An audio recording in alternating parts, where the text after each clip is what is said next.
Hello students, तो कैसे हैं आप लोग। I hope you guys are doing well. So बच्चे, हम अपनी मोस्ट एक्सपेक्टेड क्वेश्चंस वाली सीरीज को आगे बढ़ा रहे हैं और हम ले आए हैं अपना next chapter, that is your chapter number 3, classification of elements and periodicity in properties.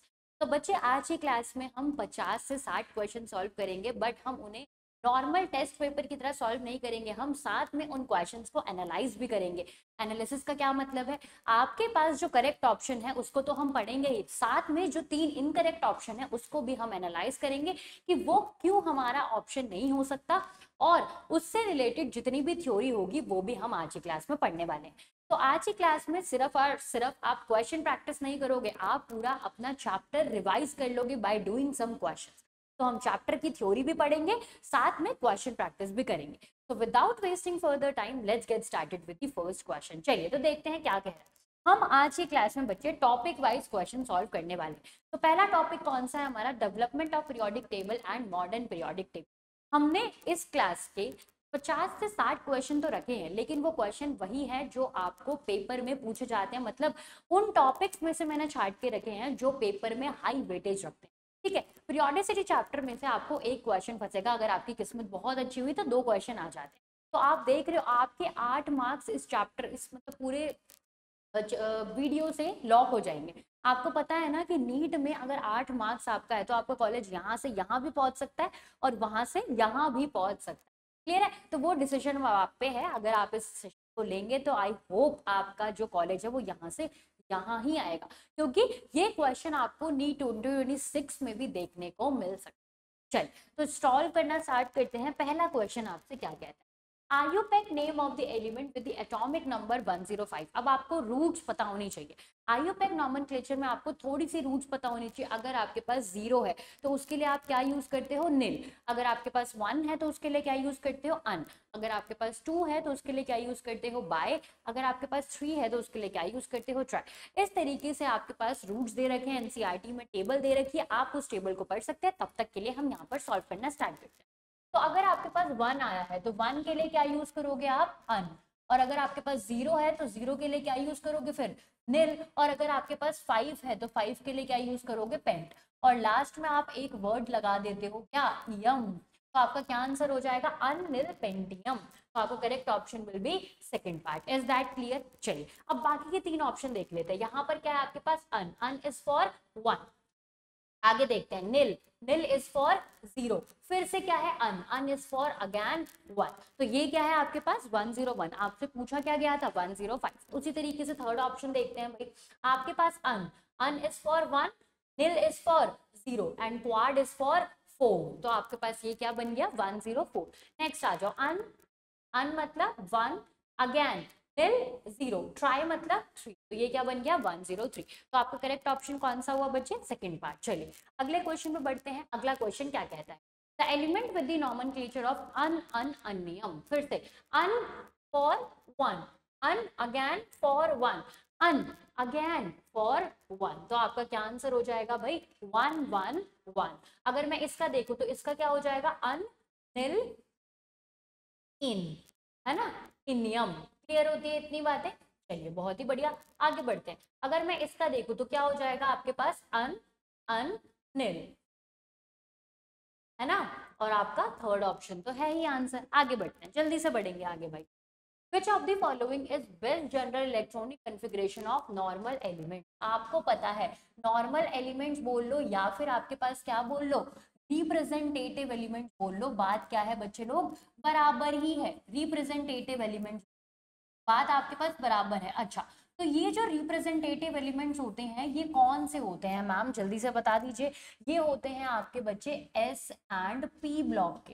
P block के सारे एलिमेंट्स नहीं होते। पी ब्लॉक में कौन से नहीं भाई, except for the noble gases. तो नोबल गैसेस की इलेक्ट्रॉनिक कन्फिगरेशन करते हुए हम आगे बढ़ेंगे। अगर मैं ध्यान से देखूं कि आपके पास एस जो ब्लॉक होता है उसकी इलेक्ट्रॉनिक कन्फिगरेशन क्या होती है, NS1 2 2। यही होती है इलेक्ट्रॉनिक कन्फिगरेशन। और अगर मैं पी ब्लॉक की बात करूं तो पी ब्लॉक की क्या होती है, NS2 तो होता ही है, साथ में 1 2 6 होता है ना, 1 2 6। अब अगर मुझे एस ब्लॉक भी कंसीडर करना है तो मुझे यहाँ पर क्या रखना पड़ेगा, 0, ताकि मेरा ये एस ब्लॉक कंसीडर हो जाए। और यहाँ पर तक मैं क्या लिखूंगी, 1 2 6 की जगह 0 to कितना लिख दूंगी 5, क्योंकि 6 किसका होता है, 6 होता है आपका नॉर्मल गैस का, जो कि आपकी रिप्रेजेंटेशन एलिमेंट्स नहीं होते, नॉर्मल एलिमेंट्स नहीं कंसीडर किए। तो आपकी कॉन्फ़िगरेशन क्या हो गई for normal elements, NS1 to 2, very good, NP 0 to 5। आपने 6 कंसीडर क्यों नहीं किया, क्योंकि नॉर्मल एलिमेंट्स हमारे पास नॉर्मल गैसेस कंसीडर नहीं करी जाती। चलिए आगे बढ़ते हैं फटाफट से। तो आपका करेक्ट ऑप्शन कौन सा हो गया, 1 to 2, 0 to 6 लिख दिया तो नॉर्मल गैस भी आ गई। 1 to 2, 1 to 5, 1 to 5 नहीं हो सकता, क्योंकि आपको एस ब्लॉक भी कंसीडर करना। अगर आपकी एन की वैल्यू पी में हमेशा 1 रहेगी तो वो पी एलिमेंट ही कंसीडर होगा, पी ब्लॉक का एलिमेंट ही कंसीडर किया जाएगा। अगर आपको थर्ड ऑप्शन देखा जाए तो बिल्कुल आपकी इलेक्ट्रॉनिक कॉन्फ़िगरेशन से मैच हो रहा है, that is your NS1 to 2 and NP 0 to 5। Clear होती है इतनी बात। लास्ट वाला भी सेम, आपका नॉर्मल गैस कॉन्फ़िगरेशन भी पर इंक्लूड किया जा रहा है, तो ये तो वैसे ही गलत हो गया। चलिए आगे बढ़ते हैं। Next question, which of the following set of atomic number represent representative element। Again आपको क्या क्या ढूंढना है, या तो आप S ब्लॉक ढूंढ लो या तो आप P ब्लॉक ढूंढ लो। P ब्लॉक में क्या नहीं होना चाहिए भाई, except for the noble gases, except for the noble gases, noble gas नहीं होनी चाहिए। चलिए देखो, या तो आप एक एक को ढूंढ के उसका इलेक्ट्रॉनिक कॉन्फ़िगरेशन लिखो, या फिर आप क्या कर सकते हो, ऐसे क्वेश्चंस को हम ट्रिक के बेसिस पे सॉल्व करते हैं। आप एक ऐसा एलिमेंट पकड़ लो जो कि एस ब्लॉक से बिलोंग नहीं करता, जो कि पी ब्लॉक से बिलोंग नहीं करता, जो कि हमारा नॉर्मल गैस नहीं है। ठीक है, चलिए देखते हैं। आपके पास क्या है 530 आपका क्या होता है बच्चे, it belongs to D block. तो आपका फर्स्ट ऑप्शन कैसे हो गया, गलत हो गया। सिर्फ आपको एक एक ऐसा एलिमेंट पकड़ना है जो आपका बिलोंग नहीं कर रहा है। क्लियर होती है इतनी बात। आगे बढ़ते हैं। अगर मैं आगे देखूं तो आपके पास क्या है, दिस विल बी और 11, 33, 58 एंड 84। चलो इधर से तो आपको नहीं पता चल रहा, आगे बढ़ते हैं। अगर मैं यहाँ पर ध्यान से देखूं तो 54 is your noble gas, 54 is your noble gas, तो ये भी आपका ऑप्शन गलत हो जाएगा। अगर मैं आगे बढ़ूं तो आपके पास क्या है 9, 31, 53 एंड 83। अगर मैं ध्यान से देखूं बच्चे, यहाँ पर आपका क्या दिख रहा है 58 बिलोंग्स टू एफ ब्लॉक, आपको पता ही है 58 बिलोंग्स टू एफ ब्लॉक। तो ये भी क्या हो जाएगा, आपका ऑप्शन गलत हो जाएगा। ये भी आपका ऑप्शन क्या हो जाएगा बच्चे, गलत हो जाएगा। तो आपको करेक्ट ऑप्शन कौन सा मैच कर रहा है, fourth part is your correct. Is that clear. चलिए इसी तरीके से आपको क्वेश्चन सॉल्व करने। चलिए आगे बढ़ते हैं। Next, which of the following electronic configuration does not belongs to same block. Same block से बिलोंग नहीं कर रहा। आप सेम ब्लॉक में कैसे देखते हो, आपका जो लास्ट इलेक्ट्रॉन होता है that should enter in the same block, last electron should enter into block. अगर S है तो S में, अगर P है तो P में, अगर D है तो D में, और अगर F है तो F। क्लियर होती है इतनी बातें भाई। चलिए देखते हैं। अगर मैं ध्यान से देखूं यहाँ पर तो देखने से क्या लग रहा है आपको, 4F 5D 6S। अगर 4F की वैल्यू देखूं कैसे होता है, आपके इलेक्ट्रॉनिक कॉन्फ़िगरेशन कहाँ पर भरी जाएगी, जिसकी N+L वैल्यू क्या होने वाली है, स्मॉल। तो 4 आपका हो गया प्रिंसिपल क्वांटम नंबर, L की वैल्यू F के लिए कितनी हो जाएगी बच्चे 2, तो कितना हो गया भाई 7 आ जाए। इसके बाद करते हैं, अच्छा 2 नहीं होगी भाई 3 होगी आपके पास, कितनी हो जाएगी 7, 8, 7। ठीक है आगे बढ़ते हैं। 5D की बात करें तो 5 + 2 अगैन आपके पास क्या आ जाएगा 7, और अगर मैं इसकी बात करूं तो ये क्या हो जाएगा 6 + 0 दैट विल बी योर, फटाफट से बताइए 6। तो सबसे पहले 6S में भरा जाएगा, उसके बाद आपका कौन डिसाइड करेगा 7 7, तो प्रिंसिपल क्वांटम नंबर डिसाइड करेगा, जो लोअर होता है वो पहले भरा जाएगा, लास्ट में आपका हायर वाला। तो कौन भरा जाएगा डी।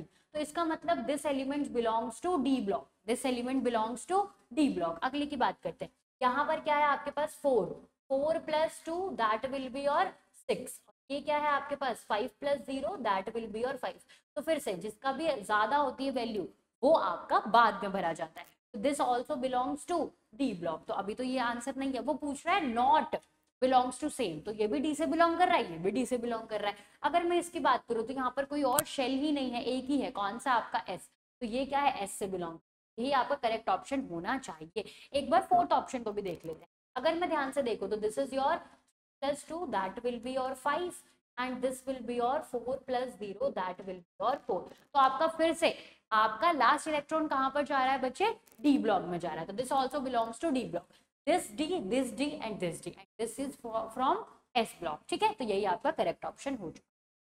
ठीक है भाई, चलिए आगे बढ़ते हैं फटाफट से next question. The electronic configuration of an element is this, what is the atomic number of next element of the same group which is discovered. Recently discovered होना चाहिए, मतलब आपके पास बहुत नीचे का एलिमेंट होना चाहिए 100 से पार। तो 20 तो हो नहीं सकता, 20 इज योर कैल्शियम, वो तो रिसेंटली डिस्कवर नहीं है, बहुत पहले से डिस्कवर है। अब देखते हैं कि नेक्स्ट वाला एलिमेंट कौन बोल रहा है। 2 2 4 2 6 आपके 10 हो गए, फिर से आपका 18 18 28 और एक 29 इसमें क्या प्रेजेंट है आपके पास, जल्दी से बता दीजिए, इलेक्ट्रॉन। अब 29 इलेक्ट्रॉन पे आपका कौन प्रेजेंट होता है, कॉपर, और copper belongs to 11th group. 11th group के नीचे वाला एलिमेंट ढूंढना है अब आपको। अब आप ग्रुप कैसे देखते हो, आपके पास जो मोर देन 104 से होते हैं उसमें जो लास्ट 2 डिजिट होती है that is your group number. जैसे कि 104 का ग्रुप नंबर क्या हो जाएगा 4, 105 का ग्रुप नंबर क्या हो जाएगा 5। उसी तरीके से अगर आपको 11th ग्रुप का ढूंढना है तो आपका आंसर क्या होना चाहिए 1 1 1, that is your that belongs to your 11th group। is that clear भाई? आगे बढ़ते हैं फटाफट से नेक्स्ट क्वेश्चन की। which of the following electronic configuration in the outermost characterized of the alkali metal। alkali metals किससे बिलोंग करते हैं बच्चे, आपके पास ग्रुप 1 से बिलोंग करते हैं ना। ग्रुप 2 पे कौन होता है, अल्कलाइन अर्थ मेटल्स होते हैं। तो एल्कली मेटल, अगर मैं एल्कली मेटल ग्रुप 1 की इलेक्ट्रॉनिक कन्फिग्रेशन देखूं तो वो कितनी होनी चाहिए, NS1 होनी।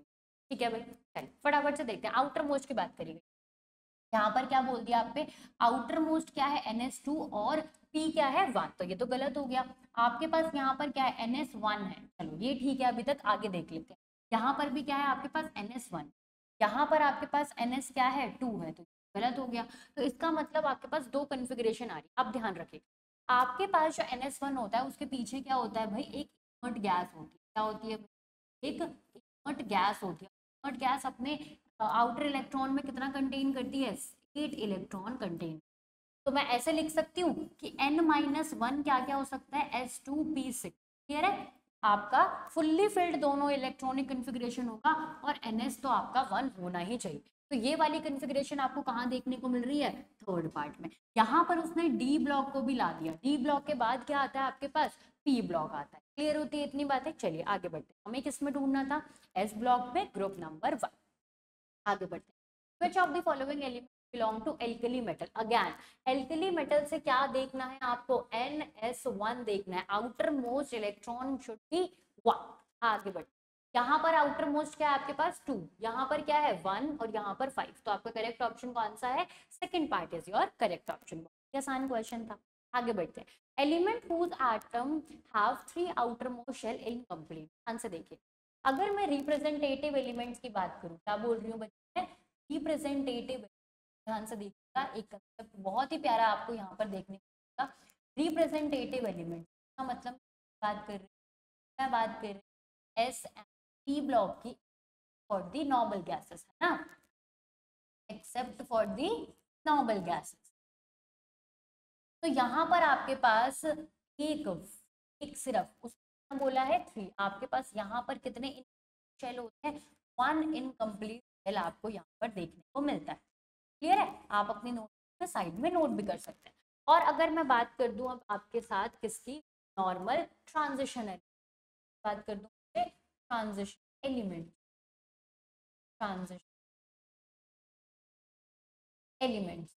तो ये क्या होते हैं आपके पास, this belongs to D block, d block element. इनके पास कितने आउटर मोस्ट शेल खाली होते हैं, 2 इनकम्प्लीट आउटर मोस्ट शेल होते हैं। 2 इनकम्प्लीट शेल्स ये कंटेन करते हैं। और अगर मैं बात कर दूं बच्चे आपके पास लास्ट आपकी कौन सी, इनर ट्रांजिशन एलिमेंट बात कर दूं अब मैं, इनर ट्रांजिशन, तो आपके पास ये क्या बिलोंग करता है, एफ ब्लॉक बिलोंग करता है। और इसी के पास क्या होते हैं बच्चे आपके पास, 3 इनकम्प्लीट शेल एग्जिस्ट करते हैं। क्लियर होती है इतनी बात? एक और आपका क्लासिफिकेशन देखने को मिलता है किसका, आपके पास नोबल गैसेस। और क्लासिफिकेशन देखने को मिलता है बच्चे नोबल गैसेस के। नोबल गैसेस, जिसके पास आपका क्या प्रेजेंट होता है, ऑल फिल्ड शेल। आपके पास इसके पास एक भी इनकम्प्लीट शेल नहीं होता, 0 इनकम्प्लीट शेल होते हैं। तो इसके पास इन 0 इनकम्प्लीट शेल, इसके पास 1 इनकम्प्लीट शेल, इसके पास 2 इनकम्प्लीट शेल और इसके पास 3 incomplete shell. Is that clear? तो आपको वो 3 पूछ रहा है, तो 3 कौन होगा भाई आपके पास? एफ ब्लॉक होगा। चलिए आगे बढ़ते हैं फटाफट से। Which of the following statement wrong? आपको रॉन्ग स्टेटमेंट बतानी है। All the actinide are synthetic elements, नहीं, बिल्कुल यही आपके पास एक गलत स्टेटमेंट है। सारे मैनमेड नहीं, एक नेचुरल अकरिंग पास present. In the lanthanoid last electron in 4f orbital, बिल्कुल ठीक बात है, last electron enters in 4f orbital. NP 93 onwards are transuranium, बिल्कुल ठीक बात है। अगर आपके पास 92 से देखा जाए तो 92 के बाद जितने भी होते हैं वो सब क्या होते हैं आपके पास? ट्रांसोरेनियम। तो 93 ऑनवर्ड्स तो होंगे ही होंगे, बिल्कुल ठीक बात है।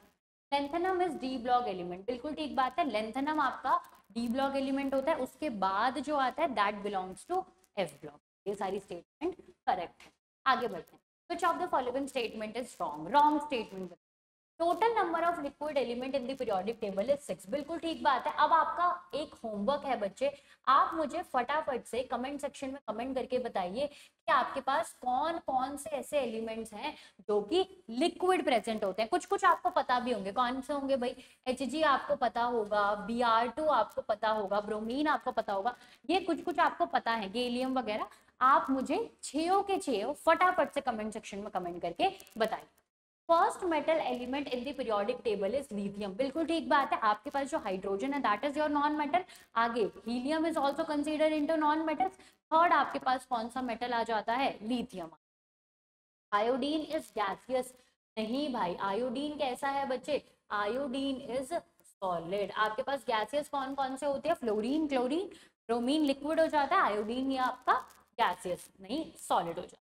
तो आपका रॉन्ग स्टेटमेंट मिल चुका है आपको कौन सा? अच्छा एक स्टेटमेंट रह गया भाई, all type of elements are present in, बिल्कुल ठीक बात है। आपके पास 6th पीरियड में सारे तरीके के एलिमेंट है। आपके पास एस ब्लॉक भी है, मेटल्स हो गए, आपके पास पी ब्लॉक भी है, नॉन मेटल्स हो गए, आपके पास क्या है? डी और एफ दोनों है, रेडियो एक्टिव मेटल्स भी हो गए, सिंथेटिक भी हो गए, मैनमेड भी हो गए, और आपके पास ट्रांजिशन मेटल्स भी हो गए। सारे तरीके के एलिमेंट आपके 6th बिलोंग करते हैं, बिल्कुल ठीक बात है। चलिए आगे बढ़ते हैं। An element 10 which is recently discovered is placed in 7th period. आपके पास एक एलिमेंट 10 है, आपने उसको कहाँ रखा है? 7th period. 7th पीरियड में 10वां एलिमेंट एंड 10th ग्रुप। अगर आपने उसको 10th ग्रुप में रख दिया और 7th पीरियड में रखा तो 7th पीरियड में क्या होता है? आपके पास 100 से ज्यादा ही नंबर आएगा। अगर आप बाद में एक्टिनॉइड के बाद चले जाओ और आपने उसे 10th ग्रुप में रख दिया तो आपका वो क्या बन जाएगा? लास्ट 2 जो आपके पास डिजिट होती है 104 से 1018 तक देखने का, 1118 तक देखने का, वो क्या होता है? Last 2 digit. तो 10th group belongs to 1110। IUPAC name, अब इसका आयुपेक नेम लिख दीजिए भाई, क्या हो जाएगा? अन, और फिर से 1 के लिए अन, अगर 0 के लिए देखा जाए तो क्या हो जाएगा? निल, और लास्ट में क्या आ जाएगा आपके पास? एक सफिक्स दैट इज योर यम। तो क्या हो जाएगा? अन अन निलियम, अन अन निलियम। तो आपका करेक्ट ऑप्शन कौन सा है भाई? ध्यान से देखेंगे, this is your correct option. अगर मैं इसकी बात करूं तो ये क्या हो जाएगा? Un is for 1, nil is for 0 and sept is for 7। अगर मैं इसकी बात करूं तो क्या हो जाएगा? 1 इज फॉर अन, अन, और इनका क्या हो जाएगा? क्लियर है इतनी बातें भाई? चलिए आगे बढ़ते हैं फटाफट से, नेक्स्ट क्वेश्चन की तरफ देखते हैं। Next question belongs to next topic that is your atomic radius. This is the one of the most important topic from the periodicity, क्योंकि अगर आपको ये टॉपिक ठीक से पता तो आगे जाके आप केमिकल बॉन्डिंग में अटकोगे, केमिकल बॉन्डिंग में अटके तो फिर आगे जाके आप पूरी केमिस्ट्री में अटकोगे, क्योंकि केमिकल बॉन्डिंग आपका बेस का भी फर्दर पहले कौन बेस बनाता है? आपका पीरियोडिसिटी चैप्टर। तो दोनों चैप्टर बहुत इंपॉर्टेंट है पकड़ बनाने, ठीक है भाई? चलिए आगे बढ़ते हैं फटाफट से नेक्स्ट क्वेश्चन पर। For the given set of species point out the species from each set having least atomic radius. आपको हर एक उससे लीस्ट एटॉमिक रेडियस वाला निकालना है। चलिए स्टार्ट करते हैं। आपके पास क्या है? OF। आपके पास ये तीनों ही कैसी हैं बच्चे? Iso electronic species. These 3 are isoelectronic species। और हमने पढ़ा है आइसो इलेक्ट्रॉनिक स्पीशीज में जो अनायन होता है उसका साइज क्या होता है, ज्यादा, as compare to neutral atom and then compare to cation. Clear है? ये सब किस पे डिपेंड कर रहा है भाई, जेड इफेक्टिव पे डिपेंड कर रहा है। ये सारा रिलेशन किस पे डिपेंड कर रहा है, these all relation is depend on Z effective. Clear है? तो अनायन जितना ज्यादा होगा उतना ज्यादा उसका साइज हो जाएगा। तो आपका यहाँ पर ट्रेंड क्या हो जाएगा, OF2 सबसे ज्यादा, उसके बाद F नेगेटिव और उसके बाद क्या आ जाएगा आपके पास N पॉजिटिव। तो पहले में से लीस्ट वाला हमने ढूंढ लिया है, कहाँ पे है, Na। तो आपके पास दो ऑप्शन तो ऐसे ही चले गए, फर्स्ट और थर्ड ऑप्शन ऐसे ही चला गया। यहाँ पर हो गया आपके पास Na and this is also your N। Next आ जाओ NiCu और Zn, ये आपका D ब्लॉक से बिलोंग करता है भाई, डी ब्लॉक से बिलोंग करता है। इसकी क्या होती है, Ni की सबसे कम, उसके बाद थोड़ा सा ज्यादा बढ़ जाता है Cu एंड Zn। तो यहीं से आपका ऑप्शन मिल चुका है, आपके पास लीस्ट ये वाला है, तो आपका सेकंड ऑप्शन करेक्ट हो चुका है क्योंकि इसने Cu को रख दिया, तो जो कि गलत है। नेक्स्ट आ जाओ लिथियम बेरिलियम मैग्नीशियम, ये किस में जा रहा है, पहले ये जा रहा है आपका लिथियम टू बेरिलियम पीरियड में, एंड फिर कहाँ जा रहा है, ग्रुप में। तो जैसे जैसे आप पीरियड में आगे बढ़ते हो आपका जो भी एटमिक रेडियस होता है दैट डिक्रीजेस, और जैसे जैसे आप ग्रुप में आगे बढ़ते हो एटमिक रेडियस क्या होता है आपका, इंक्रीज। तो आपका क्या ट्रेंड हो जाएगा, सबसे ज्यादा किसका हो जाएगा, मैग्नीशियम का, उसके बाद किसका होगा, लिथियम का, और लास्ट में किसका होगा बच्चे, बेरिलियम का। तो लीस्ट वाला आपको मिल चुका है, कहाँ पर, दिस इज योर बेरिलियम। तो आपका सही है, अभी तक तो सही जा रहे हैं हम, बेरिलियम। लास्ट वाला देख लेते हैं फिर से। आपके पास this three are iso electronic, iso electronic में जो भी आपका अनायन होता है that consist of higher radius, उसके बाद न्यूट्रल एटम, और उसके बाद कौन आता है आपका पॉजिटिवली चार्ज कटा। तो आपका सबसे कौन कम हो गया, लिथियम। तो आपका करेक्ट ऑप्शन आपका बिल्कुल ठीक मैच कर रहा है, दैट इज योर सेकंड। चलिए आगे बढ़ते हैं फटाफट से। Which has the lowest anion to cation size ratio, आपको क्या देखना है बच्चे, आपको देखना है anion to cation size ratio, वो भी लोएस्ट। अगर आपको ये रेशियो लोएस्ट चाहिए तो इसका मतलब आपको ऊपर वाली वैल्यू छोटी चाहिए और नीचे वाली वैल्यू बड़ी चाहिए। इसका मतलब आपको अनायन का साइज क्या देखना है, स्मॉल, स्मॉल साइज, ताकि उसका रेडियस छोटा हो जाए। और आपको कटायन का साइज क्या देखना है बच्चे, लार्ज। तो देखते हैं भाई अनायन कौन कौन से, फ्लोरीन आयोडीन, तो कौन जीत जाएगा, फ्लोरीन। तो ये वाला गलत हो गया। आगे देखते हैं लार्ज कटायन, लार्ज कटायन कैसे देखोगे, लिथियम सोडियम और सीजियम, कौन लार्ज है, ऑब्वियसली सीजियम। तो आपके पास क्या करेक्ट हो जाएगा, फोर्थ ऑप्शन इज और करेक्ट ऑप्शन। चल आगे बढ़ते हैं। Arrange the element in increasing order of their, फिर से एटॉमिक रेडियस की फर्दर बात करेंगे, जल्दी से देखो क्या क्या है, सोडियम, रुबीडियम, पोटेशियम, मैग्नीशियम। तो कैसे हो जाएगा भाई, सोडियम, पोटेशियम, रुबीडियम, ये आपका कहाँ पे ट्रैवल कर रहा है भाई, ग्रुप में ट्रैवल कर रहा है। तो ग्रुप में आपका एटॉमिक रेडियस क्या करता है बच्चे, इंक्रीज कर जाता है। और यहाँ पर क्या ट्रैवल हो रहा है, यहाँ पर मैग्नीशियम दे रखा है, तो this is travelling in period, period में आपका क्या करता है, डिक्रीज कर जाता है।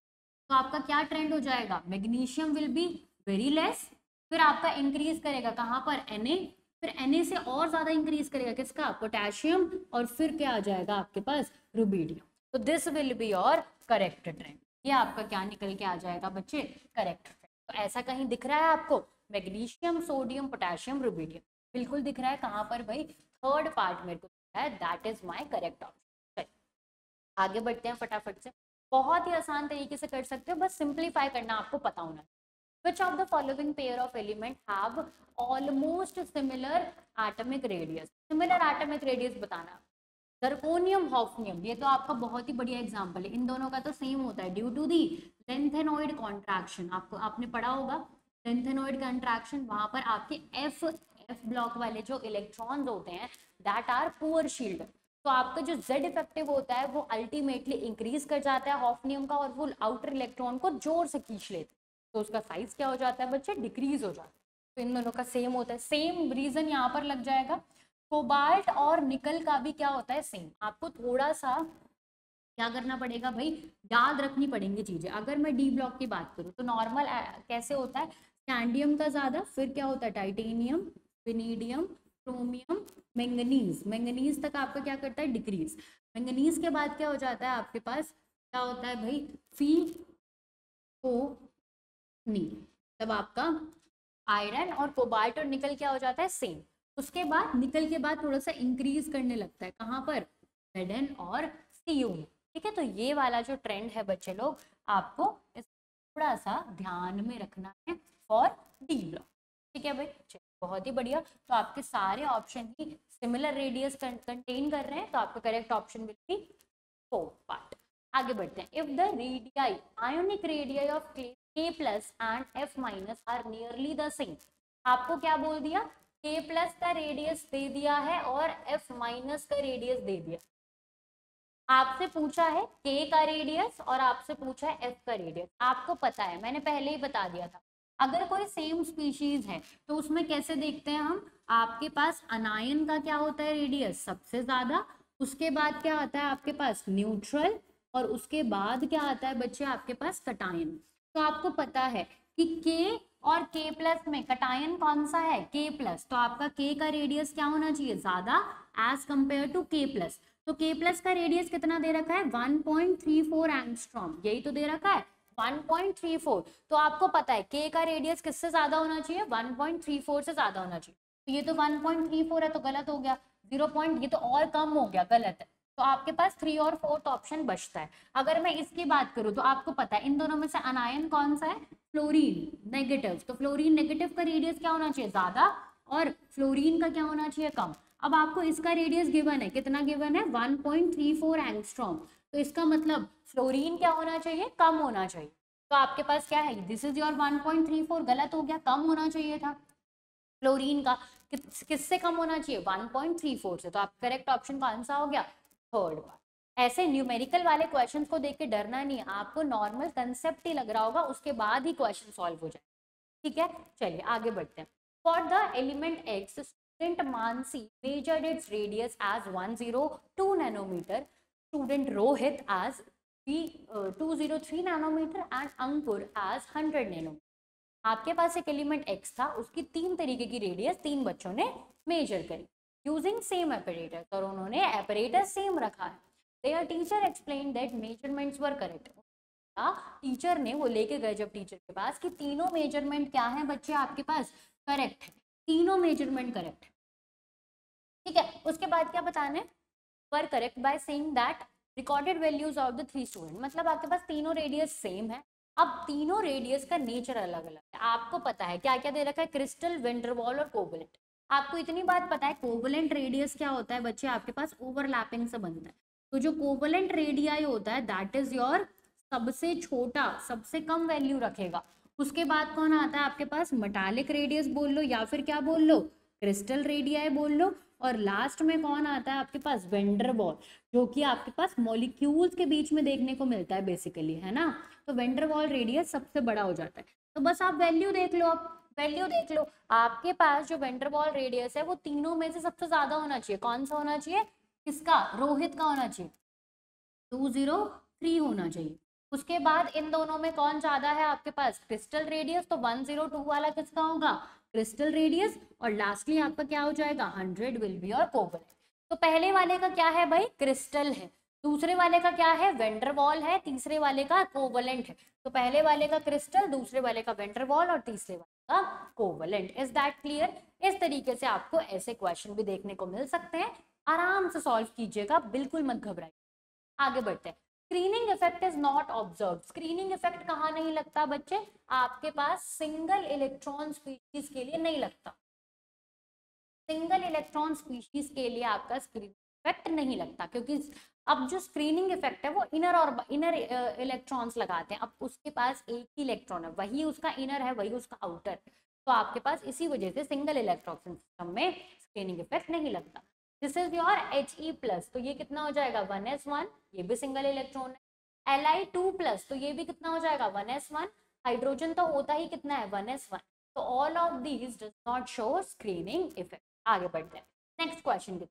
Arrange in order of the atomic and ionic radius. इतने सारे क्वेश्चन है, बहुत आराम से करेंगे, ध्यान से देखिए। आपके पास क्या क्या प्रेजेंट है बच्चे, NiCu, ये तो हमने किया भी है। फर्स्ट वाले का क्या हो जाएगा, सॉरी ए पार्ट का क्या हो जाएगा, Ni आपका कम होता है, उसके बाद क्या होता है Cu, और उसके बाद क्या आता है आपके पास Z। आगे बढ़ते हैं। H पॉजिटिव और H नेगेटिव। कैसे होगा भाई? B part isoelectronic species है, तो क्या करोगे आपको पता है अगर आपने क्या किया H माइनस करा तो उसका रेडियस ज्यादा होगा as compare to neutral and as compare to positive charge. Is that clear भाई? आगे बढ़ते हैं।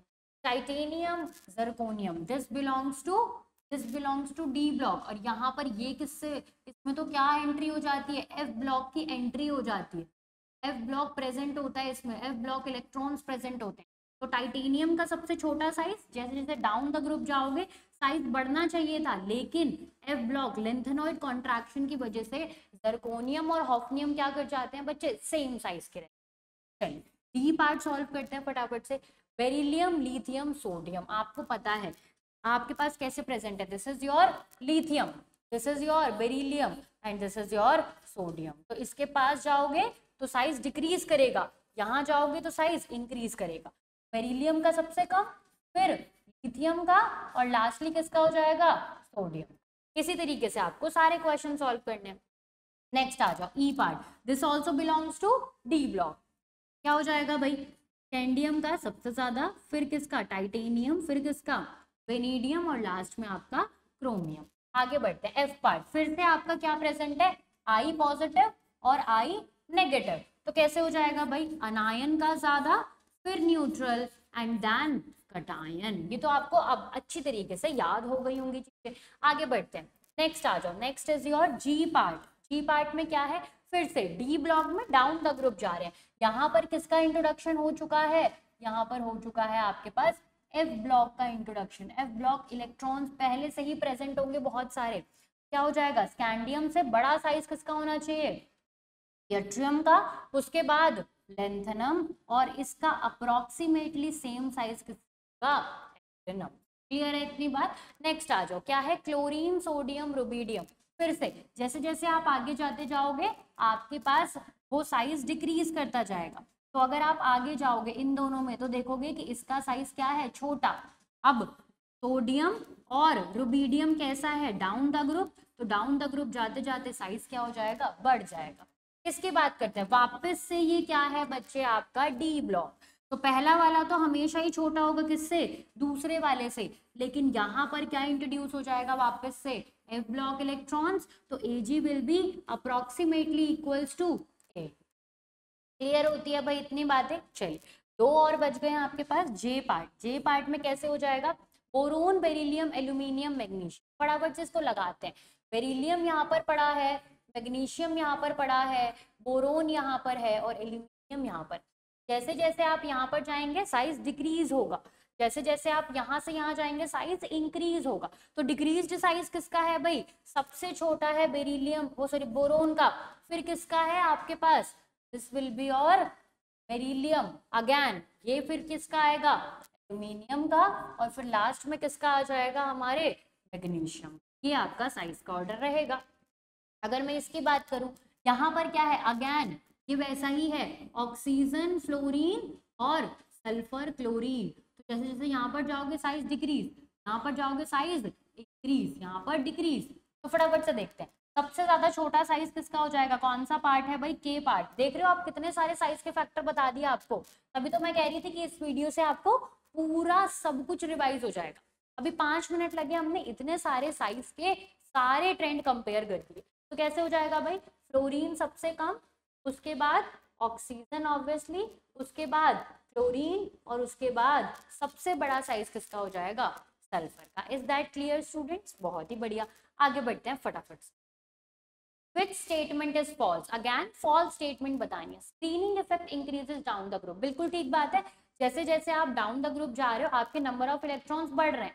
नंबर ऑफ इलेक्ट्रॉन्स बढ़ रहे हैं क्योंकि आपका प्रिंसिपल क्वांटम नंबर शेल ही इंक्रीज हो जा रहा है। तो इसका मतलब आपके पास नंबर ऑफ इलेक्ट्रॉन्स इनर वाले ज्यादा होंगे तो ज्यादा शील्डिंग होगी। That effective increases down the group. This is very much false. आपका जैसे जैसे नीचे जाते जाते हो साइज बड़ा होता जाता है, आपका आउटर इलेक्ट्रॉन अपने न्यूक्लियस से बहुत दूर चला जाता है। दूर चला जाता है इसका मतलब आपसे वो कम अट्रैक्शन फील करेगा। ठीक है भाई? तो डिक्रीजेस डाउन द ग्रुप और स्लेटर्स रूल के according it remains almost constant. आगे बढ़ते हैं। Z effective increases in a period, बिल्कुल ठीक बात है। जैसे जैसे आप आगे बढ़ते जाते हो इलेक्ट्रॉन और प्रोटॉन दोनों बढ़ा रहे हो, इसका मतलब शेल सेम है, शेल का नंबर नहीं बढ़ा रहे, इसका मतलब Z इफेक्टिव का बढ़ जाए। आगे बढ़ते हैं। The screening effect of D electron, आपको पता है कि सबसे अच्छा कौन शील्ड करेगा, जो सबसे पास होगा, तो S सबसे अच्छा शील्ड करता है, फिर P, फिर D और फिर F। इसीलिए D और F को हम और नाम से जानते हैं, किस नाम से भाई, पुअर शील्डर्स के नाम से जानते हैं। नाम से बच्चे, पुअर शील्डर्स के नाम। चल तो देखते हैं, वो कह रहा है डी इलेक्ट्रॉन, तो डी इलेक्ट्रॉन किससे कम है, P से कम है, और किससे ज्यादा है, F से ज्यादा। Equal to the P electron, नहीं भाई पी इलेक्ट्रॉन से इक्वल नहीं है, उससे कम है। मच मोर देन, मोर नहीं है, उससे less than. Same as F, नहीं एफ से ज्यादा।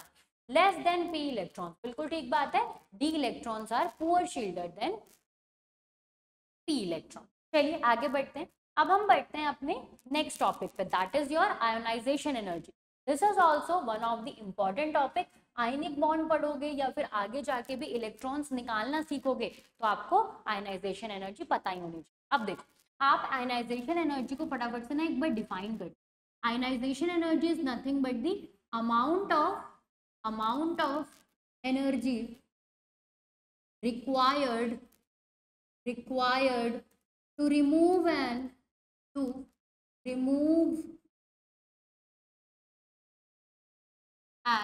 outermost shell electron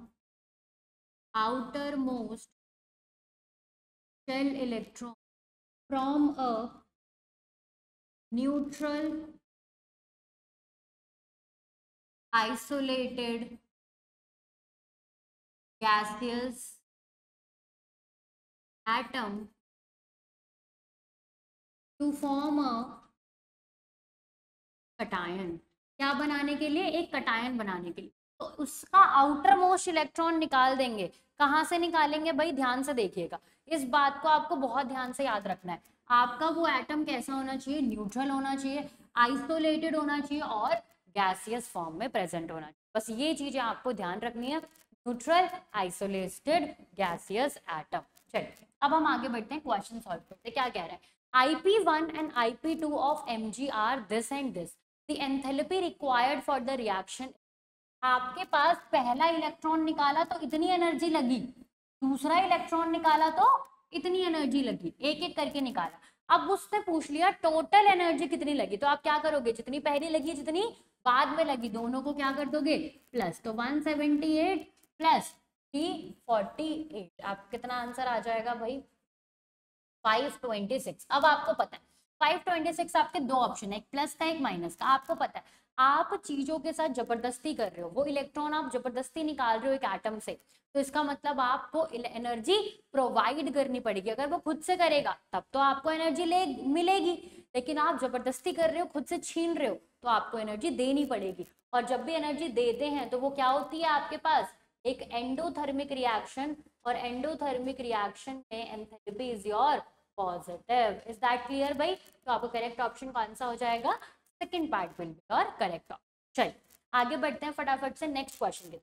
आपके पास है IP1, 2, 3, 4 and 5 of an electron, the element is likely to be. आपके पास 5 इलेक्ट्रॉन, 5 एनर्जी दे रखी है और आपसे पूछा है कि एलिमेंट क्या होगा। तो देखो ध्यान से देखना, आपके पास जो भी हाई जंप लगता है आयनाइजेशन एनर्जी का, एक हाई जंप लगता है, उससे पहले जितनी भी आयनाइजेशन एनर्जी की वैल्यू होती है, before that the total number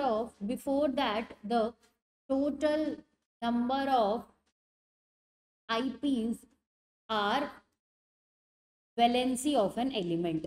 एक एलिमेंट की वैलेंसी होती है, क्लियर है इतनी बात, उसी एलिमेंट की वैलेंसी होती है, मतलब पता चल जाता है उसके आउटर मोस्ट शेल में कितने इलेक्ट्रॉन प्रेजेंट।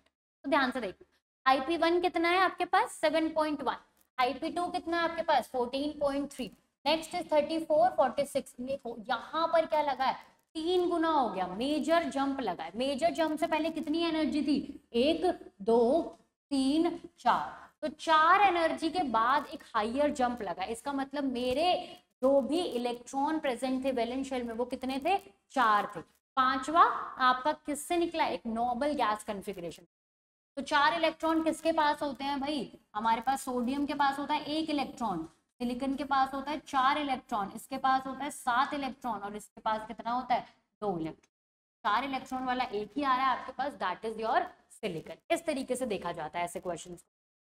चलिए आगे बढ़ते हैं। Which of the following element has second ionization energy less than first? ऐसा कहाँ होता है? तो एनसीईआरटी कहती है कि हमारे पास जो डेल्टा H2 होता है सेकंड, वो ऑलवेज ग्रेटर देन होता है किसके, डेल्टा H। ऐसा कहीं भी देखा, चाहे वो स्टेबल हो चाहे वो अनस्टेबल, आपके पास सेकंड आयनाइजेशन हमेशा ही ज्यादा होगी किससे, फर्स्ट वाले। आगे बढ़ते हैं। Which of the following energy change correspond to the first ionization potential? First ionization potential, आप पहली बार एक एटम में से इलेक्ट्रॉन निकाल रहे हो, वो एटम कैसा होना चाहिए, that should be neutral, that should be gaseous and that should be isolated. ये सारे आपके पास चीजें उसमें प्रेजेंट होनी चाहिए, 3 चीजें, पहला न्यूट्रल, सेकंड गैसियस फॉर्म और तीसरा क्या है आपके पास, आइसोलेट। देखते हैं, एक्स गैस तो है, बहुत ही बढ़िया, ये एक न्यूट्रल एटम भी है, बहुत ही बढ़िया है, ये एक आइसोलेटेड है, तो यही आपके पास क्या है, आयनाइजेशन पोटेंशियल। सेकंड में क्या गलती है, this is neutral, very good, this is gaseous but this is not isolated, x ने एक्स के साथ ही बॉन्ड बना रखा है, तो हमारी डेफिनेशन गलत हो गई। यहाँ पर तो क्या है, ये सॉलिड फॉर्म में है, ऐसे ही दिख जा रहा है, यहाँ पर भी क्या है, एक्वस फॉर्म, गैसियस एटम होना चाहिए। आगे बढ़ते हैं, फर्दर बढ़ते हैं। क्या बोल रहा है आपसे, in the given process which oxidation state is more stable. ध्यान रखिएगा ऐसे क्वेश्चन को कैसे परफॉर्म किया जाए। देखो आपके पास 2 स्टेट है, एक M पॉजिटिव है और एक M2 पॉजिटिव, तो ध्यान रखना आप देखते हो इन दोनों स्टेट के बीच का डिफरेंस, अगर वो डिफरेंस जो होता है आपके पास IE की वो लेस देन क्या होता है 18 इलेक्ट्रॉन वोल्ट, तो आपके पास क्या बोला जाता है कि ये हायर ऑक्सीडेशन स्टेट स्टेबल होगा। और अगर वो डिफरेंस आपका ग्रेटर होता है, that difference is your greater than 11 electron volt, तो बोला जाता है कि जो लोअर ऑक्सीडेशन स्टेट है वो स्टेबल। अब आपके पास 2 ऑक्सीडेशन स्टेट है, लोअर वाली कौन सी है, प्लस वाली, हायर वाली कौन सी है, +2। तो इसका मतलब आपको डिफरेंस देखना है, दोनों को माइनस कर कीजिए भाई, 15.5 और 7.9, आपका आंसर कितना आ जाएगा, 7.6। That difference is less than 18 electron volt, तो आपका क्या हो जाएगा भाई, हायर ऑक्सीडेशन स्टेट वाला स्टेबल। तो कौन स्टेबल होगा, M+2। बहुत ही इंपॉर्टेंट कंसेप्ट होता है ये, आप सीख लीजिए, बहुत इजी तरीके से सिखाया मैंने आपको। 11 से कम 11 से ज्यादा, 11 से कम वाला हाइयर की तरफ जाता है और 11 से ज्यादा वाला लोअर की तरफ जाता है। ठीक है भाई, चलिए अगला क्वेश्चन देखिए। The electronic configuration of some neutral atoms are given with, बहुत ही बढ़िया, in which of these electronic configuration would you expect to have highest and lowest, highest ionization energy का क्वेश्चन आपका अधूरा है, हाईएस्ट आयोनाइजेशन एनर्जी और and lowest, lowest. ठीक है भाई, चलिए तो क्वेश्चन कंप्लीट हो गया है, अब attempt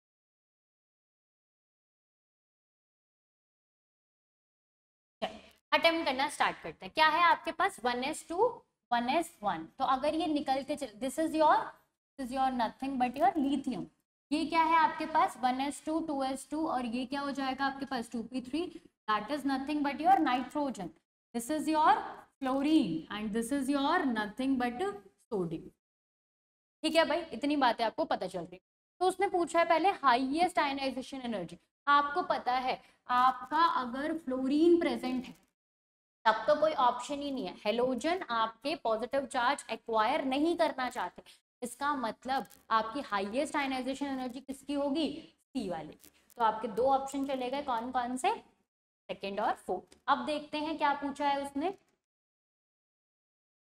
lowest ionization energy, lowest ionization energy. अच्छा थोड़ा सा क्वेश्चन चेंज करते हैं क्योंकि लोएस्ट वाले से कोई ऑप्शन मैच नहीं कर रहा। क्वेश्चन में क्या है, आपको हाईएस्ट फर्स्ट आयनाइजेशन एनर्जी बतानी है, फिर आपको बतानी है हाईएस्ट सेकंड आयनाइजेशन एनर्जी के बेसिस पे वो सॉल्व कर।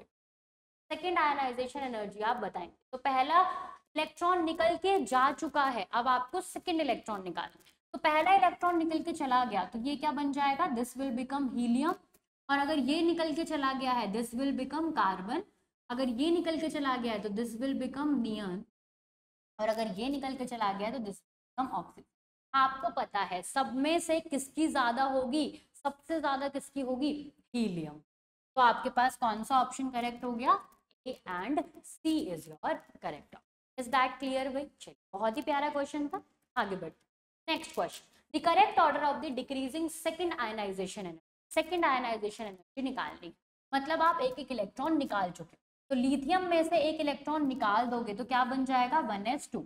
और अगर बेरिलियम से निकाल दोगे तो क्या बन जाएगा, 1s2 2s1। ये सब मैं क्या लिख रही हूँ, इनकी सेकेंड आईपी की कॉन्फ़िगरेशन। नियॉन के निकाल दोगे तो क्या बन जाएगा भाई, that will be 1s2 2s2 5। आगे बढ़ते हैं, अगर कार्बन और बोरोन की बात करें तो कार्बन और बोरोन का क्या हो जाएगा, 1s2 2s2 2p2। और अगर बोरोन की बात करी जाए तो 1s2 और 2s2। Is that clear? चलिए, बहुत ही बढ़िया। तो आपको इतनी बात तो पता चल रही है कि this will become your helium. Helium की सबसे ज्यादा होगी, and this is your fluorine. Fluorine से भी ज्यादा होती है हीलियम। तो आपके पास सबसे ज्यादा किसकी होगी, लिथियम की, फिर नियॉन की। तो आपके पास दो ऑप्शन कैंसल आउट हो गए, किसके, फर्स्ट और थर्ड। आपके पास कौन कौन सा बचा है, सेकंड और फोर्थ। आगे बढ़ते हैं, अगर यहाँ पर सेम है फिर आपके पास ये भी पता है आपका बेरिलियम सबसे छोटा है, क्योंकि ये जल्दी से निकल जाएगा, इलेक्ट्रॉनिक कन्फिग्रेशन ले लेगा, तो सबसे कम एनर्जी लगेगी। इन दोनों में कैसे कंपेयर किया जाए, ध्यान से देखिएगा। ये आपके पास एक नॉर्मल इलेक्ट्रॉनिक कन्फिग्रेशन, ये कैसी है आपके पास, फुल्ली फिल्ड। नोबल गैस नहीं है, बट कैसी है, फुल्ली फिल्ड, जो कि अगर आप निकालोगे तो अनस्टेबल बनेगा, मतलब ज्यादा जबरदस्ती करनी पड़ेगी, मतलब ज्यादा एनर्जी देनी पड़ेगी। इसका मतलब boron will have more than carbon. तो आपके पास कौन सा ऑप्शन ठीक हो जाएगा भाई, fourth part is your correct. Boron ज्यादा, कार्बन कम। आगे बढ़ते हैं, next, in which of the following element has highest value of ionization potential. एक ही ग्रुप के हैं, आपको थोड़ा सा याद रखना पड़ेगा, हॉफनियम इसका करेक्ट ऑप्शन होता है due to this Z effect. What is the correct order of the energy, ionization energy का करेक्ट ऑर्डर बताना है। ध्यान से देखते हैं, आपके पास क्या क्या प्रेजेंट है, K प्रेजेंट है और K प्लस प्रेजेंट है। दूसरा आपके पास Cu प्रेजेंट है, Cu प्लस। आपको पता है ये फर्स्ट आयनाइजेशन एनर्जी निकालता है और ये सेकंड आयनाइजेशन एनर्जी। तो आपको इतनी बात पता है, सेकंड वाली हमेशा ही ज्यादा होगी किससे, फर्स्ट वाली। सेम यहाँ पर भी यही हो रहा है, सेकंड वाली हमेशा ही ज्यादा होगी किससे, फर्स्ट वाली। तो ध्यान से देखिएगा, आपका K प्लस ज्यादा होगा, Cu प्लस ज्यादा होगा, और K और Cu कम होगा। यहाँ पर आपके पास क्या है, K प्लस ज्यादा, Cu प्लस ज्यादा, K और ये Cu कम। ठीक है, बहुत ही बढ़िया। यहाँ पर क्या कर दिया, Cu प्लस कम कर दिया और Cu ज्यादा कर दिया, that is very wrong, that is very wrong. Same काम यहाँ पर करा, Cu प्लस कम कर दिया, Cu ज्यादा कर दिया, दैट इज ऑल्सो रॉन्ग। यहाँ पर तो दोनों के साथ ही ऐसा किया, ये भी गलत हो गया। तो आपका एक ही ऑप्शन निकल रहा है बाय ऑप्शन एलिमिनेशन। आपको इन दोनों में कंपेयर करने की जरूरत ही नहीं पड़ेगी, आपको ऑप्शन ही ऐसा देगा कि आप नॉर्मली ऐसे ही एलिमिनेशन कर सकते। अब अगला टॉपिक देखते हैं, that is our electron gain enthalpy. तो इलेक्ट्रॉन गेन एंथैल्पी को फटाफट से डिफाइन करते हैं कि आखिरकार ये होता क्या है। This is your delta. तो फटाफट से देखते हैं, it is nothing but the amount of energy associated, amount of energy associated when an extra electron is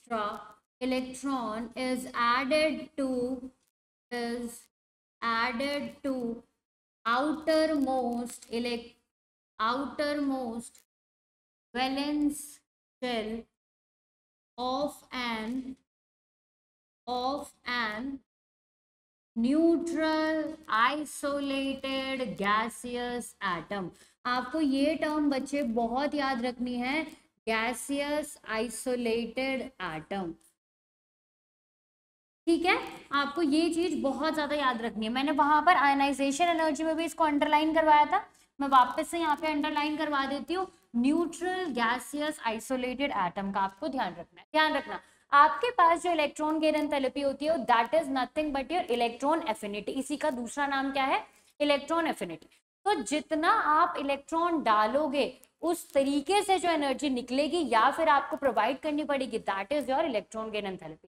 हम कहते हैं कि पहला इलेक्ट्रॉन एडिशन आपका अट्रैक्शन दिखाता है तो एनर्जी रिलीज होती है, मतलब first step is your exothermic. लेकिन उसके बाद जब आप पॉली अनायनिक कंपाउंड्स बनाते हैं, मोर देन 1 इलेक्ट्रॉन ऐड करवाते हैं, तो वहां पर आपको सेकंड इलेक्ट्रॉन एफिनिटी पॉजिटिव मिलती है, क्योंकि आपका पहले से एक इलेक्ट्रॉन ऐड हो चुका है और आप वापस से एक और इलेक्ट्रॉन ऐड कर रहे हैं, तो वो आपस में क्या करते हैं बच्चे, रिपेल करना स्टार्ट कर देते हैं। ठीक है, अगेन जबरदस्ती आपको ऐड करवाना पड़ेगा, आपको एनर्जी प्रोवाइड करवानी पड़ेगी। चलिए फटाफट से देखते हैं क्या कहता है question. The correct order of electron affinity, electron affinity का करेक्ट ऑर्डर बताना है। ध्यान से देखेंगे, जैसे जैसे आपके पास पीरियड में हम आगे बढ़ते जाएंगे, आपका Z इफेक्टिव बढ़ता जाएगा, आपका इलेक्ट्रॉन जल्दी ऐड होता चला जाएगा। लेकिन जब भी आपको हाफ फिल्ड या फिर फुल्ली फिल्ड कन्फिग्रेशन दिखेगी, वहां पर आपका एक्सेप्शन आएगा, वहां पर वो अपनी इलेक्ट्रॉनिक कन्फिग्रेशन को डिस्टर्ब नहीं करना चाहेगा और वहां पर ही वो लेस इलेक्ट्रॉन गेन एफिनिटी दिखाएगा। ठीक है भाई, आगे बढ़ते हैं। देखो बेरिलियम, बोरोन, कार्बन, नाइट्रोजन, तो ध्यान से देखना, आपके पास होता क्या है, beryllium, this is your boron, this is your carbon and this is your nitrogen. आगे जाते जाते आपका एक्सपेक्टेड ट्रेंड क्या होना चाहिए था कि आपकी एनर्जी क्या करनी चाहिए थी, बढ़नी चाहिए थी। लेकिन आपको पता है बेरिलियम कैसा है आपके पास, this is your fully filled, this is your fully filled. और अगर मैं नाइट्रोजन की बात करूं तो this is also your half filled configuration. इन दोनों फुल्ली फिल्ड और हाफ फिल्ड होने के कारण ये अपना कन्फिग्रेशन हटाना नहीं चाहेंगे, हटाना नहीं चाहेंगे इसका मतलब ये इलेक्ट्रॉन गेन करना नहीं चाहेंगे। इलेक्ट्रॉन गेन नहीं करेंगे इसका मतलब हमें बहुत ही कम एनर्जी देखने को मिलेगी। तो कैसा ट्रेंड हो जाता है आपका, बेरिलियम सबसे कम, फिर नाइट्रोजन, फिर बोरोन एंड देन आपका क्या आ जाता है, कार्बन। Is that clear? तो आपका क्या ट्रेंड होगा भाई, beryllium, nitrogen, boron, carbon. This is 13 नहीं है आपका क्या है, बोरोन। इज दैट क्लियर भाई? चलिए आगे बढ़ते हैं, नेक्स्ट क्वेश्चन की तरफ चलते हैं। In the formation of chloride ion from an isolated gaseous atom, आपसे बोला है कि आपका Cl नेगेटिव बन रहा है। Cl नेगेटिव कैसे बनेगा, जब आप Cl में क्या कर दोगे, एक इलेक्ट्रॉन का एडिशन करवा दोगे, जिसकी एनर्जी क्या है, 3.8 electron volt. Put B equals to, अब वो किसके इक्वल है, ध्यान रखिएगा, अगर आपने यहां से यहां जाना है तो आपको क्या डालना पड़ेगा, इलेक्ट्रॉन एफिनिटी। और अगर आपको Cl नेगेटिव से Cl जाना है, मतलब आप एक इलेक्ट्रॉन निकाल रहे हो, निकालने वाला क्या था आपके पास, आयोनाइजेशन एनर्जी, मतलब आयनाइजेशन पोटेंशियल। आयनाइजेशन पोटेंशियल किसका है भाई, जो रिएक्टेंट साइड है, मतलब Cl नेगेटिव का। इलेक्ट्रॉन एफिनिटी किसकी है भाई, जो रिएक्टेंट के साइड है, Cl का। तो electron affinity of Cl is equals to ionization potential of Cl negative. लिखते हैं फटाफट से, electron affinity of Cl is equals to ionization potential of Cl negative. तो आपको क्या दे रखी है, इलेक्ट्रॉन एफिनिटी ऑफ Cl दे रखी है 3.8। आपको बताना है वो किसके equal, electron affinity of Cl negative नहीं, किसके इक्वल है, Cl के इक्वल है। आयनाइजेशन पोटेंशियल ऑफ Cl नहीं, ionization potential of Cl negative. Electronegativity of Cl ये कहां से आया भाई, ionization potential of Cl negative. बिल्कुल ये किसके इक्वल है, ionization potential of Cl negative के इक्वल है। इज दैट क्लियर भाई? चलिए आगे बढ़ते हैं नेक्स्ट क्वेश्चन की तरफ। आपसे बोल रखा है ऑक्सीजन है, 2 इलेक्ट्रॉन ऐड कर दिए और O2 नेगेटिव बना दिया, तो आपके पास जो डेल्टा H Eg है, मतलब इलेक्ट्रॉन गेन एंथैल्पी है टोटल, वो क्या आई है, पॉजिटिव 603 किलो जूल पर मोल।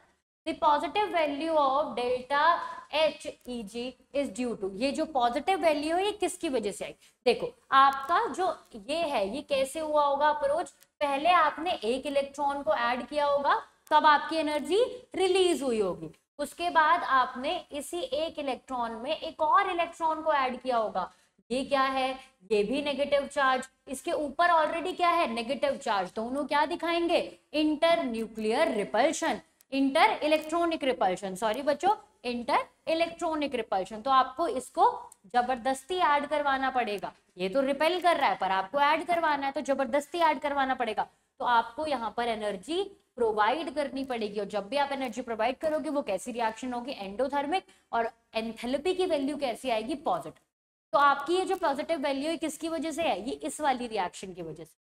आगे बढ़ते हैं, एनर्जी इज रिलीज्ड, एनर्जी अगर रिलीज होगी तो पॉजिटिव वैल्यू क्यों आएगी भाई, energy is required to add 1 electron to O negative, बिल्कुल ठीक बात है, एक इलेक्ट्रॉन पहले से ऐड है, उसमें एक और इलेक्ट्रॉन ऐड करना है, तभी ये क्या प्रोवाइड कर रहा है आपको, पॉजिटिव वैल्यू प्रोवाइड कर रहा है। Is that clear? चलो आगे बढ़ते हैं, तो आपका करेक्ट ऑप्शन कौन सा है, second part is your correct option.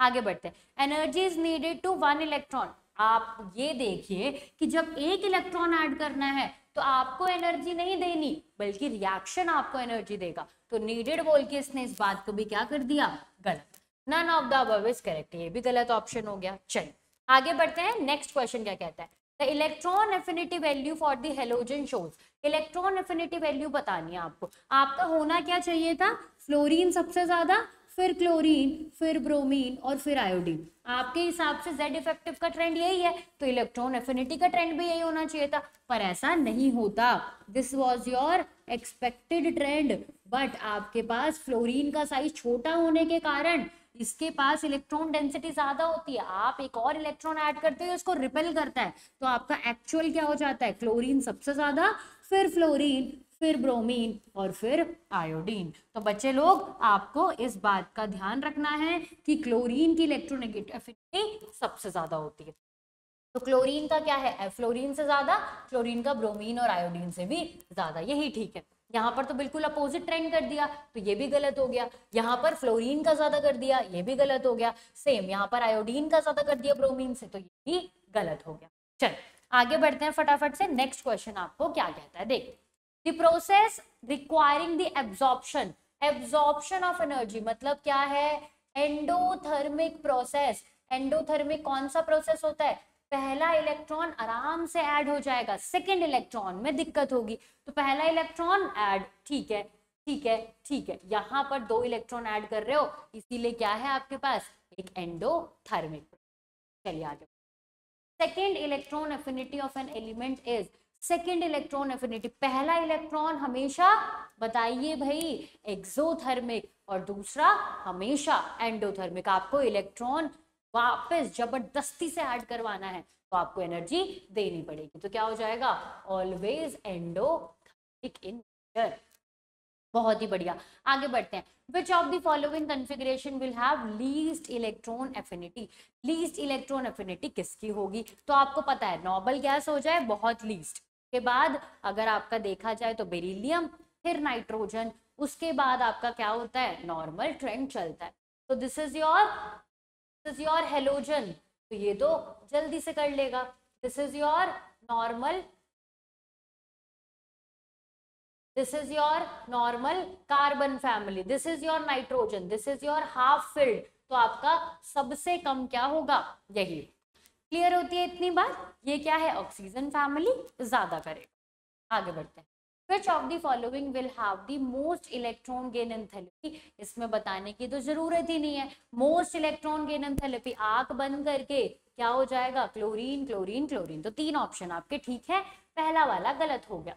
Which of the following has least negative, least negative कैसे होगी, आपको पता है जैसे जैसे आप पीरियड में आगे बढ़ते हो आपकी इलेक्ट्रॉन गेन एंथैल्पी क्या होती है, बढ़ती है, इंक्रीज होती है, तो ध्यान से देखिए, फ्लोरीन सल्फर और क्या है आपके पास, फॉस्फोरस, तो फ्लोरीन यहाँ पर है, सल्फर यहाँ पर है, फॉस्फोरस यहाँ पर है, तो यहाँ पर जाते जाते इंक्रीज होगी, इसका मतलब सबसे लीस्ट किसकी होगी, फॉस्फोरस, तो हमारा correct option will B chlorine and phosphorus. आगे बढ़ते हैं, बहुत आसान क्वेश्चन आएंगे बच्चे, आप एज इट इज सॉल्व कर सकते हो। आगे बढ़ते हैं, which arrangement represent the correct order of the electron gain enthalpy of the atomic species, electron gain enthalpy करनी है आपको किसी भी एटॉमिक स्पीशीज, आपको इतनी बात पता है कि अगर आपके पास सल्फर ऑक्सीजन और फ्लोरीन क्लोरीन है तो कैसे होगा, क्लोरीन ज्यादा करेगा किससे, फ्लोरीन से, उसी तरीके से सल्फर ज्यादा करेगा, सल्फर सेलूरियम टेलूरियम, उसके बाद कहीं पे जाके दिखता है आपको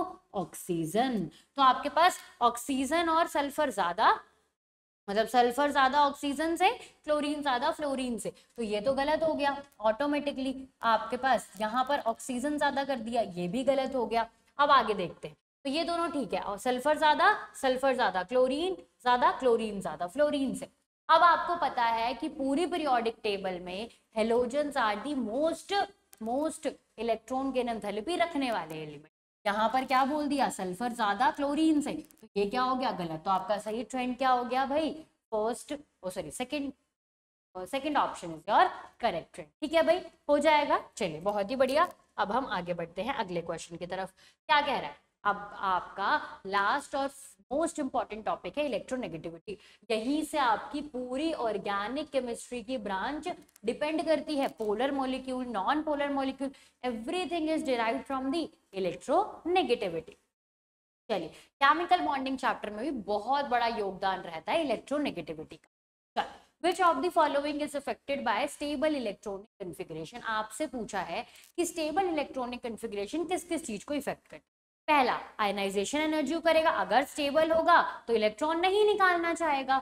दूसरा, इलेक्ट्रॉन एफिनिटी को भी करेगा, अगर स्टेबल होगा तो आप पे इलेक्ट्रॉन गेन भी नहीं करना चाहेगा। लेकिन इलेक्ट्रोनेगेटिविटी ऐसा नहीं होता, electronegativity only depends upon Z effective. Is that clear? तो आपके पास, अच्छा इलेक्ट्रॉन एफिनिटी के आगे लिख दिया मैंने ये बात, नहीं भाई, किसके आगे लिखना है, इलेक्ट्रॉन नेगेटिविटी के।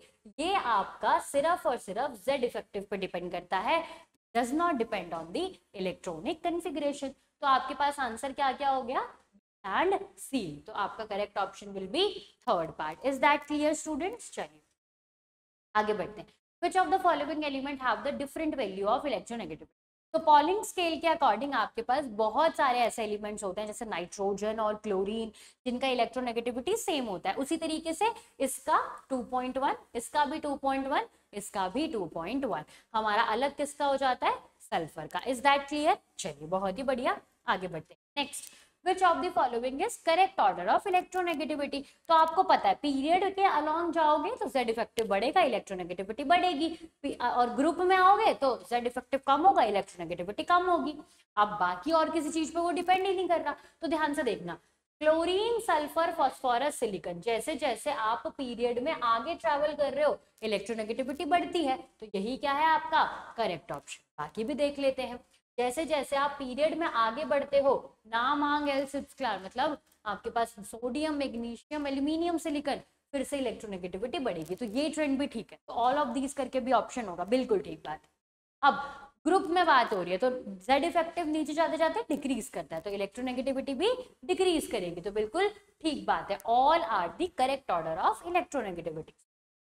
चलिए आगे बढ़ते हैं। Electronegativity scale of Pauling. Pauling किस पे डिपेंड करता है भाई, बॉन्ड स्ट्रेंथ, या फिर आप इसको और किस नाम से जानते हैं, बॉन्ड एनर्जी के नाम से जानते हैं। नाम से भाई, बॉन्ड एनर्जी। एक बात और ध्यान रखिए, अगर आपके पास पॉलिंग स्केल है इलेक्ट्रोनेगेटिविटी का तो आप मुलिकन स्केल निकाल सकते हो, किससे, अपने पॉलिंग स्केल को मल्टीप्लाई करके, कितने से, 2.8 से। Is that clear? इतनी बात आपको ध्यान रखनी है। तो हमारा इस क्वेश्चन का आंसर क्या है, सेकेंड पार्ट। आगे बढ़ते हैं। Correct order of electronegativity of this. आपके पास क्या क्या प्रेजेंट है भाई, nitrogen, phosphorus, carbon, silicon. Electronegativity का ट्रेंड बताना है, बहुत इजी है। यहाँ पर जाओगे इलेक्ट्रोनेगेटिविटी बढ़ेगी, यहाँ पर जाओगे इलेक्ट्रोनेगेटिविटी कम होगी। तो नाइट्रोजन की किससे ज्यादा होगी, कार्बन से, और फॉस्फोरस की किससे ज्यादा होगी, सिलिकॉन से, और इन दोनों से सबसे ज्यादा किसकी होगी, इनकी। तो कोई ऐसा ट्रेंड आपको दिखाई दे रहा है, बिल्कुल दिखाई दे रहा है। कहां पर है, फोर्थ पार्ट। क्लियर होती है भाई इतनी बातें? चलिए बहुत ही बढ़िया, अगले उस पर बढ़ते हैं। Outer most electronic configuration of the most electronegative elements. आपको पता है पूरी पीरियोडिक टेबल में मोस्ट इलेक्ट्रोनेगेटिव कौन होते हैं आपके पास, बहुत ही बढ़िया, हेलोजेंस, उसके बाद चैल्कोजेंस, उसके बाद निक्टोजन, ऐसे करते करते पीछे आते हैं। तो हेलोजन का इलेक्ट्रॉनिक कन्फिग्रेशन क्या होता है, it belongs to 17th group, NH2 NP5। तो आपका करेक्ट ऑप्शन कौन सा है भाई, fourth part is your correct option. आगे बढ़ते हैं। Electronegativity of the element increases in the order. Increasing order बताना है, तो ध्यान से देखना, ऑक्सीजन, नाइट्रोजन, सल्फर, फॉस्फोरस। आपके पास ये रहा नाइट्रोजन, ये रहा ऑक्सीजन, ये रहा सल्फर, ये रहा फॉस्फोरस। आप आगे जाओगे इलेक्ट्रोनेगेटिविटी बढ़ेगी, नीचे जाओगे इलेक्ट्रोनेगेटिविटी कम होगी। तो ऑक्सीजन की सबसे ज्यादा, नाइट्रोजन की उससे कम, उसके बाद सल्फर की उससे ज्यादा, फास्फोरस की उससे कम। तो ये आपका सही ट्रेंड आपका इलेक्ट्रोनेगेटिविटी का है। तो ऐसा कुछ दिख रहा है आपको? बिल्कुल दिख रहा है। कहाँ दिख रहा है? सेकंड पार्ट विल और correct. Is that clear students? चलिए अब हम आगे बढ़ते हैं अपने अगले टॉपिक की तरफ, that is your acidic and basic nature. ये किस किस का बताना है आपको? हाइड्राइड्स का बताना है, हाइड्रोक्साइड्स का बताना है,